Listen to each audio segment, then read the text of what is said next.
Why was it only the only person in the family deaf? More than 900,000 people in the UK are profoundly deaf. Over 45,000 of these are children. Many of them feel frustrated and alone. From cars to the country, speech to music, we take our hearing for granted. So stop and think. What would your life be like without it? Chloe is one of these children who has grown up with being deaf, overcoming the problems it presents. One of the greatest things that helps Chloe do this is the Cochlear implant. The Cochlear implant she wears is similar to a hearing aid. She had an operation when she was 2. It's a group of 22 electrodes that are inserted into the ear, straight to the brain, and she's able to hear through this implant. The Cochlear implant is a thin group of 22 electrodes that are inserted into the cochlea. It stimulates electricity through a tiny microprocessor which is placed behind the ear under the skin. Chloe's deafness is caused by a very small but major problem.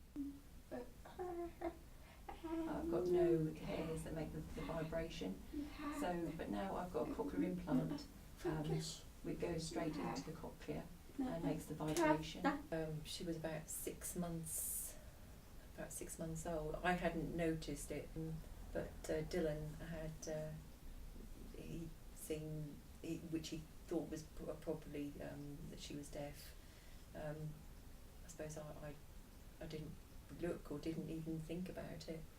Yeah, when both girls were obviously she's a twin, of course, and then her sister and her were playing on the floor in front of the telly. And there'd be some sounds on telly, and Rebecca would turn to look at the telly. Chloe wouldn't, or Chloe would turn, following Rebecca, just mimicking what Rebecca was doing.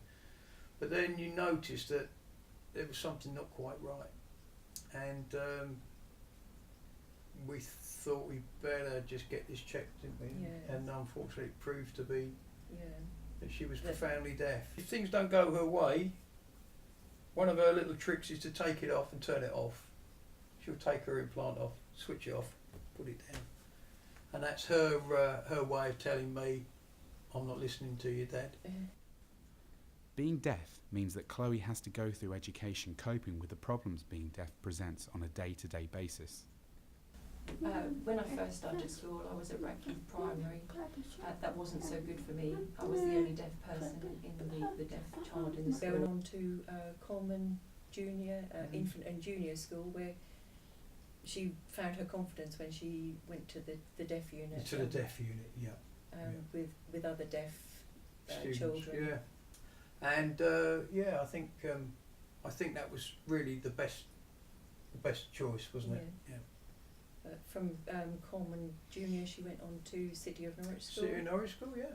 And she progressed there very well. Chloe has come a long way over the years and has learnt how to deal with being deaf. Chloe is profoundly deaf.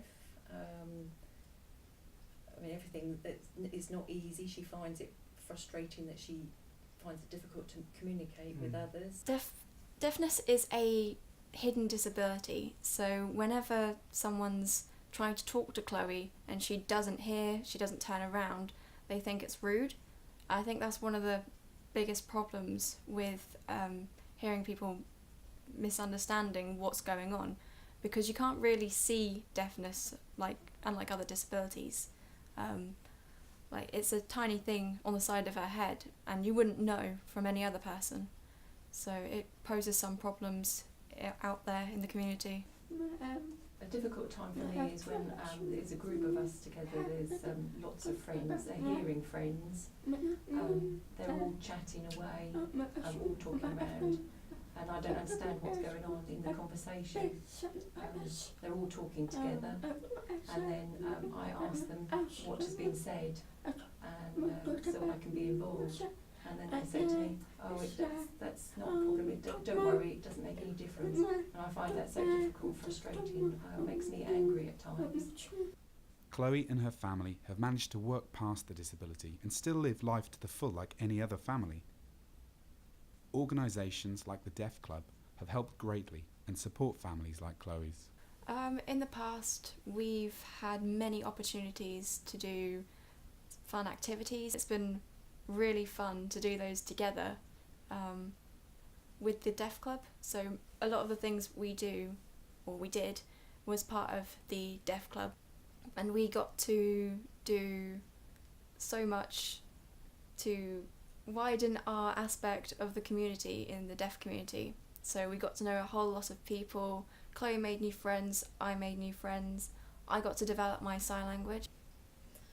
Deaf Club has been very helpful for both us as parents and for the children, like a family thing, where we can all get together, we can meet other parents who've had the same problem. When me and my sister used to belong to the NDCS, the Norfolk Deaf Children's Society, we went together to Disneyland in Florida and we had a really good time. It was like nothing could hold Chloe back, and I could go off and be with friends as well. Her family are very proud of her achievements. Chloe's on a level 2 floristry course at Eastern College, which she's really enjoying. Making flower arrangements and displays. She's coping really well with it, bringing home lovely flower arrangements.